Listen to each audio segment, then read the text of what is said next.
Hello friends, ಎಲ್ಲರಿಗೂ ನಮಸ್ತೆ. ನಾನು Kantha. Welcome to cooking with remedies YouTube channel. Friends, ಇವತ್ತಿನ ವಿಡಿಯೋದಲ್ಲಿ ಚಿಕನ್ ಸಾಂಬಾರು ಯಾವ ಥರ ಮಾಡೋದು ಅಂತ ತೋರಿಸ್ತಾ ಇದ್ದೀನಿ. ನಾನು ಮಾಡೋ ಸ್ಟೈಲಲ್ಲಿ ಮೆಥಡಲ್ಲಿ ಒಂದು ಸಾರಿ ಮಾಡಿ ನೋಡಿ, ಎಷ್ಟು ಚೆನ್ನಾಗಿರುತ್ತೆ, ಎಷ್ಟು ಟೇಸ್ಟಿಯಾಗಿರುತ್ತೆ ಅಂತ. ನಾನ್ ವೆಜ್ ಇಷ್ಟಪಡದೇ ಇರೋರು ಇದನ್ನು ಒಂದು ಸಾರಿ ಟೇಸ್ಟ್ ಮಾಡಿದ್ರೆ ಅವರು ಕೂಡ ನಾನ್ ವೆಜ್ನ ಇಷ್ಟಪಡೋದ್ರಲ್ಲಿ ಆಶ್ಚರ್ಯನೇ ಇಲ್ಲ. ಅಷ್ಟೊಂದು ಟೇಸ್ಟಾಗಿರುತ್ತೆ ಈ ಚಿಕನ್ ಸಾಂಬಾರು. ಒಬ್ಬೊಬ್ಬರು ನನ್ನ ಮೆಥಡಲ್ಲಿ ಮಾಡ್ತಾರೆ. ಈ ಥರ ಮೆಥಡಲ್ಲಿ ಮಾಡಿ ನೋಡಿ, ಎಷ್ಟು ಟೇಸ್ಟಿಯಾಗಿರುತ್ತೆ ಸಾಂಬಾರು. ಮುದ್ದೆ ಜೊತೆ, ರೈಸ್ ಜೊತೆ, ಚಪಾತಿ ಜೊತೆ, ಪೂರಿ ಜೊತೆ, ರೋಟಿ ಜೊತೆ, ಎಲ್ಲದ್ರ ಜೊತೆ ತುಂಬ ಒಳ್ಳೆ ಕಾಂಬಿನೇಷನ್ ಅಂತಲೇ ಹೇಳ್ಬೋದು. ಅದರಲ್ಲೂ ಈ ಥರ ಕನ್ಸಿಸ್ಟೆನ್ಸಿಯಲ್ಲಿ ಮಾಡಿಕೊಂಡ್ರೆ ತುಂಬಾ ಚೆನ್ನಾಗಿರುತ್ತೆ. ಬನ್ನಿ ಸ್ಟಾರ್ಟ್ ಮಾಡೋಣ ಯಾವ ಥರ ಅಂತ. ನೋಡಿ ಎಷ್ಟು ಚೆನ್ನಾಗಿ ಕರೆಕ್ಟಾಗಿ ಹದವಾಗಿ ಎಷ್ಟು ಚೆನ್ನಾಗಿ ಬೆಂದಿದೆ. ಇದನ್ನು ನೋಡ್ತಾ ಇದ್ರೇ ಎಲ್ಲರಿಗೂ ಬಾಯಲ್ಲಿ ನೀರು ಬರ್ತಿರ್ಬೇಕಲ್ವಾ. ಬನ್ನಿ ಮತ್ತೆ ಹೇಳ್ಕೊಡ್ತೀನಿ ನಾನು ಯಾವ ಥರ ಮಾಡಿದೆ ಅಂತ. ಫ್ರೆಂಡ್ಸ್, ಇದು 1.25 kg ಚಿಕನ್ ಇದೆ. ಚಿಕನ್ನ 3 ಸಾರಿ ನೀಟಾಗಿ ಕ್ಲೀನಾಗಿ ವಾಶ್ ಮಾಡಿ ಇಟ್ಟಿದ್ದೀನಿ. ಈಗ ಸ್ಟವ್ ಮೇಲೆ ಒಂದು ಬಾಣಲಿ ಇಟ್ಟಿದ್ದೀನಿ, ಅಂದರೆ ಇದು ಮಸಾಲೆಗೆ ರೆಡಿ ಮಾಡ್ಕೊಳ್ಳೋದಕ್ಕೆ. ಸ್ಟವ್ ಮೇಲೆ ಬಾಣಲಿ ಇಟ್ಟು ಸ್ಟವ್ ಹಚ್ತಾ ಇದ್ದೀನಿ, ಸ್ಟವ್ ಆನ್ ಮಾಡ್ತಾ ಇದ್ದೀನಿ. ಸ್ವಲ್ಪ ತೊಳೆದಿದ್ದೀನಿ ಬಾಣಲಿನ, ಅದಕ್ಕೆ ಆ ನೀರೆಲ್ಲ ಎವಾಪರೇಟ್ ಆಗಲಿ ಅಂತ ಅದೇ ಥರ ಹಾಗೆ ಸ್ಟವ್ ಮೇಲೆ ಇಟ್ಟಿದ್ದೀನಿ. ಈಗ ಒಂದು 3-4 ಸ್ಪೂನ್ ಎಣ್ಣೆನ ಹಾಕ್ತಾಯಿದ್ದೀನಿ. ಎಣ್ಣೆಯಲ್ಲಿ ಒಂದು ದೊಡ್ಡ ಸೈಜ್ ಈರುಳ್ಳಿ ಕಟ್ ಮಾಡಿ ಇಟ್ಕೊಂಡಿದ್ದೆ, ಅದನ್ನು ಹಾಕ್ತಾಯಿದ್ದೀನಿ. ಖಾರಕ್ಕೆ ಎಷ್ಟು ಬೇಕೋ ಅಷ್ಟು ಹಸಿಮೆಣ್ಸಿನ್ಕಾಯಿನ ಹಾಕ್ತಾಯಿದ್ದೀನಿ, ಅಂದರೆ ಹಸಿರು ಮೆಣಸಿನ್ಕಾಯಿನ. ಒಂದು ದೊಡ್ಡ ಸೈಜ್ ಬೆಳ್ಳುಳ್ಳಿ ಸುಳಿದು ಇಟ್ಟಿದ್ದೀನಿ, ಅದನ್ನು ಹಾಕ್ತಾಯಿದ್ದೀನಿ. 2 ಇಂಚು ಶುಂಠಿನ ಈ ಥರ ಜಜ್ಜಿಬಿಟ್ಟು ಹಾಕ್ತಾಯಿದ್ದೀನಿ. ಹಾಗೆ ಒಂದು 15-20 ಲವಂಗ, ಒಂದು 3 ಇಂಚಷ್ಟು ಚಕ್ಕೆನ ಹಾಕಿ ಎಲ್ಲದನ್ನು ಎಣ್ಣೆಯಲ್ಲಿ ಚೆನ್ನಾಗಿ ಫ್ರೈ ಮಾಡ್ಕೊತಾ ಇದ್ದೀನಿ. ಫ್ರೆಂಡ್ಸ್, ಈ ಥರ ಎಣ್ಣೆಲೆಲ್ಲ ಫ್ರೈ ಮಾಡಿಕೊಂಡು ಗ್ರೈಂಡ್ ಮಾಡೋದ್ರಿಂದ ಸಾಂಬಾರು ತುಂಬಾ ಟೇಸ್ಟಿಯಾಗಿ ಬರುತ್ತೆ.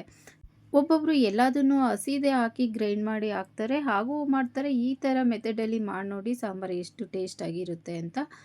ಫ್ರೆಂಡ್ಸ್, ನೋಡಿ ಈ ಥರ ಫ್ರೈ ಮಾಡಬೇಕು. ಎಲ್ಲ ಈ ಥರ ಕಲರ್ ಚೇಂಜ್ ಆಗಬೇಕು, ಅಲ್ಲಿವರೆಗೂ ಫ್ರೈ ಮಾಡಬೇಕು. ಮೆಣಸಿನ್ಕಾಯಿ ಅಷ್ಟೇ, ಅದು ಉಬ್ಬುಬ್ಕೊಂಡು ಬರ್ತಾ ಇರುತ್ತೆ, ಆವಾಗ ಫ್ರೈ ಆಗಿದೆ ಅಂತ. ಅದೇನಾದರೂ ಸಿಡಿಯೋ ಥರ ಇದ್ದರೆ ಮೆಣಸಿನ್ಕಾಯಿನ ಸ್ವಲ್ಪ ಓಪನ್ ಮಾಡಿ ಹಾಕ್ಬಿಡಿ, ಆವಾಗ ಅದು ಸಿಡಿಯಲ್ಲ ಮೆಣಸಿನ್ಕಾಯಿ. ಇದೆಲ್ಲ ಫ್ರೈ ಆಗಾದಮೇಲೆ ಸ್ವಲ್ಪ ಹುರ್ಗಡ್ಲೆನ ಹಾಕ್ತಾಯಿದ್ದೀನಿ, ಕಡಲೆಪಪ್ಪನ. ಅದು ಆಲ್ರೆಡಿ ಫ್ರೈ ಆಗಿರುತ್ತೆ. ಸುಮ್ಮನೆ ಆ ಸ್ಟವೆಲ್ಲ ಆಫ್ ಮಾಡಾದಮೇಲೆ ಇದ್ರ ಜೊತೆ ಆ ಬಿಸಿ ಇರೋದ್ರ ಜೊತೆ ಹಾಕಿ ಮಿಕ್ಸ್ ಮಾಡಿದ್ರೆ ಆಯಿತು.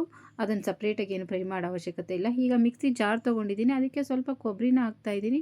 1.5 ಸ್ಪೂನ್, ದೊಡ್ಡ ಸ್ಪೂನಲ್ಲಿ 1.5 ಸ್ಪೂನ್ ಧನಿಯಾ ಪೌಡರನ್ನು ಹಾಕ್ತಾಯಿದ್ದೀನಿ. ಈಗ ಎಲ್ಲ ಫ್ರೈ ಮಾಡಿ ಇಟ್ಕೊಂಡಿರೋಂಥ ಈರುಳ್ಳಿ, ಶುಂಠಿ, ಬೆಳ್ಳುಳ್ಳಿ, ಮೆಣಸು, ಹುರ್ಗಡ್ಲೆ ಎಲ್ಲದನ್ನು ಮಿಕ್ಸಿ ಜಾರ್ಗೆ ಹಾಕ್ತಾಯಿದ್ದೀನಿ. ಸ್ವಲ್ಪ ನೀರು ಹಾಕ್ಬಿಟ್ಟು ಹಾಗೆ ಸ್ವಲ್ಪ ಕೊತ್ತಂಬರಿನ ಹಾಕಿ ನುಣ್ಣಗೆ ಗ್ರೈಂಡ್ ಮಾಡ್ಕೊಳ್ಳಿ. ತರಿ ಆಗಬೇಡ, ತುಂಬ ಚೆನ್ನಾಗಿ ಗ್ರೈಂಡ್ ಮಾಡ್ಕೊಬೇಕು. ನೋಡಿ, ಗ್ರೈಂಡ್ ಮಾಡಿದ್ದಾಯಿತು. ಫ್ರೆಂಡ್ಸ್, ಈಗ ಸ್ಟವ್ ಮೇಲೆ ಒಂದು ಪಾತ್ರೆನ ಇಕ್ಕಿ ಸ್ಟವ್ ಹಚ್ಚಿದ್ದೀನಿ. ಸ್ಟವ್ ಆನ್ ಮಾಡಾದಮೇಲೆ ಒಂದು 3 ಸ್ಪೂನಷ್ಟು ಕುಕ್ಕಿಂಗ್ ಆಯಿಲನ್ನು ಹಾಕ್ತಾಯಿದ್ದೀನಿ. ನೀವು ಯಾವುದು ಎಣ್ಣೆಯಲ್ಲಿ ಕುಕ್ ಮಾಡ್ತೀವೋ ಆ ಎಣ್ಣೆನ ಹಾಕ್ಕೊಳ್ಳಿ. ಅದ್ರ ಜೊತೆ ಸ್ವಲ್ಪ ಈರುಳ್ಳಿ, ಸ್ವಲ್ಪ ಕರಿಬೇವನ್ನ ಹಾಕಿ ಈ ಥರ ಎಲ್ಲ ತುಂಬ ಚೆನ್ನಾಗಿ ಫ್ರೈ ಮಾಡ್ಕೊತೀನಿ. ಅದು ಸ್ವಲ್ಪ ಕಲ್ಲರು ಚೇಂಜ್ ಆಗೋವರೆಗೂ ಚೆನ್ನಾಗಿ ಫ್ರೈ ಮಾಡ್ಕೊತೀನಿ. ಇದೆಲ್ಲ ನೋಡಿ ಈ ಥರ ಕಲರ್ ಚೇಂಜ್ ಆಗಬೇಕು, ಈರುಳ್ಳಿ ಎಲ್ಲ ಈ ಥರ ತುಂಬಾ ಚೆನ್ನಾಗಿರುತ್ತೆ. ಈಗ ಚೆನ್ನಾಗಿ ತೊಳೆದಿಟ್ಕೊಂಡಿರೋ ಅಂಥ ಚಿಕನ್ ಹಾಕಿ ಒಂದು 2 ನಿಮಿಷ ಇದನ್ನೆಲ್ಲ ಮಿಕ್ಸ್ ಮಾಡಿಕೊಂಡು ಎಣ್ಣೆಯಲ್ಲೇ ಈ ಥರ ಎಲ್ಲ ಫ್ರೈ ಮಾಡ್ತೀನಿ. ಈ ಥರ ಎಣ್ಣೆಯಲ್ಲಿ ಫ್ರೈ ಮಾಡೋದ್ರಿಂದ ಅದು ಸ್ಮೆಲ್ಲೆಲ್ಲ, ಚಿಕನ್ ಸ್ಮೆಲ್ಲೆಲ್ಲ, ಹಸಿ ಸ್ಮೆಲ್ ಏನು ಇರಲ್ಲ, ಹಸಿ ಸ್ಮೆಲ್ಲೆಲ್ಲ ಹೋಗುತ್ತೆ. ಹಾಗೆ ತುಂಬ ಟೇಸ್ಟಾಗೂ ಇರುತ್ತೆ. ಈ ಥರ ಎಣ್ಣೆಯಲ್ಲೇ ಫ್ರೈ ಮಾಡುವಾಗಲೇ ಸ್ವಲ್ಪ ಅರಿಶಿನ ಪುಡಿ ಮತ್ತು ಸ್ವಲ್ಪ ಉಪ್ಪನ್ನು ಹಾಕಿ ಮಿಕ್ಸ್ ಮಾಡಿ, ಟೇಸ್ಟ್ಗೆ ಎಷ್ಟು ಬೇಕೋ ಅಷ್ಟು ಉಪ್ಪನ್ನು ಹಾಕ್ತಾಯಿದ್ದೀನಿ. ನೋಡಿಕೊಂಡು ಹಾಕ್ಕೊಳ್ಳಿ. ಆಮೇಲೆ ಮಸಾಲೆ ಮಿಕ್ಸ್ ಮಾಡುವಾಗಲೂ ಸ್ವಲ್ಪ ಉಪ್ಪನ್ನು ಹಾಕಬೇಕಾಗುತ್ತೆ. ಈಗ ನೋಡಿಕೊಂಡು ಹಾಕ್ಕೊಳ್ಳಿ. ಎಲ್ಲ ಮಿಕ್ಸ್ ಮಾಡಿಬಿಟ್ಟು ಪ್ಲೇಟ್ ಮುಚ್ಚಿ 1-2 ನಿಮಿಷ ಇದನ್ನು ಎಣ್ಣೆಯಲ್ಲೇ ಆ ಥರ ಫ್ರೈ ಆಗಕ್ಕೆ ಬಿಡಿ. ನೋಡಿ, ಬಿಟ್ಟಿದೆ ನೀರೆಲ್ಲ, ನೋಡಿ ಯಾವ ಥರ ಬಿಟ್ಕೊಂಡಿದೆ ನೀರು, ಎಣ್ಣೆ ಎಲ್ಲ.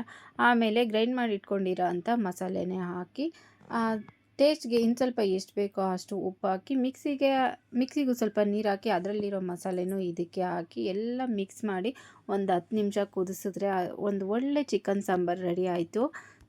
ಫ್ರೆಂಡ್ಸ್, ಈ ಥರ ಮಾಡಿದರೆ ತುಂಬಾ ಸಖತ್ತಾಗಿರುತ್ತೆ, ತುಂಬಾ ಟೇಸ್ಟಿಯಾಗಿರುತ್ತೆ. ಎಷ್ಟು ಗಮ್ ಅಂತ ಸ್ಮೆಲ್ ಬರ್ತಾ ಇದೆ ಗೊತ್ತಾ. ಘಮನೂ ಅಷ್ಟೇ ಸಖತ್ತಾಗಿರುತ್ತೆ. ಯಾರು ಯಾವ ಥರ ಕನ್ಸಿಸ್ಟೆನ್ಸಿಯಲ್ಲಿ ಬೇಕೋ ಆ ಥರ ಮಾಡ್ಕೊಳ್ಬೋದು. ಗಟ್ಟಿಯಾಗಿ ಮಾಡಬೇಕಿದ್ರೂ ಮಾಡ್ಕೊಳ್ಬೋದು, ಇಲ್ಲ ನೋಡಿ ಈ ಥರ ಸ್ವಲ್ಪ ನೀರು ಥರ ಆದರೂ ಮಾಡ್ಕೊಳ್ಬೋದು. ಇದು ಇನ್ನೂ ಚಿಕನ್ ಎಲ್ಲ ಬೆಂದು ಸ್ವಲ್ಪ ಆರೋಷ್ಟರಲ್ಲಿ ಇನ್ನೂ ಸ್ವಲ್ಪ ಫುಲ್ಲು ಗಟ್ಟಿಯಾಗುತ್ತೆ. ತೋರಿಸ್ತೀನಿ ಯಾವ ಥರ ಅಂತ. ಈಗ ಪ್ಲೇಟನ್ನು ಕ್ಲೋಸ್ ಮಾಡಿ ಒಂದು 10 ನಿಮಿಷ ಇದನ್ನು ಬೇಯಿಸ್ಕೊತೀನಿ. ಫ್ರೆಂಡ್ಸ್, 10 ನಿಮಿಷ ಅಂತೂ ಬೇಯಿಸಲೇಬೇಕು.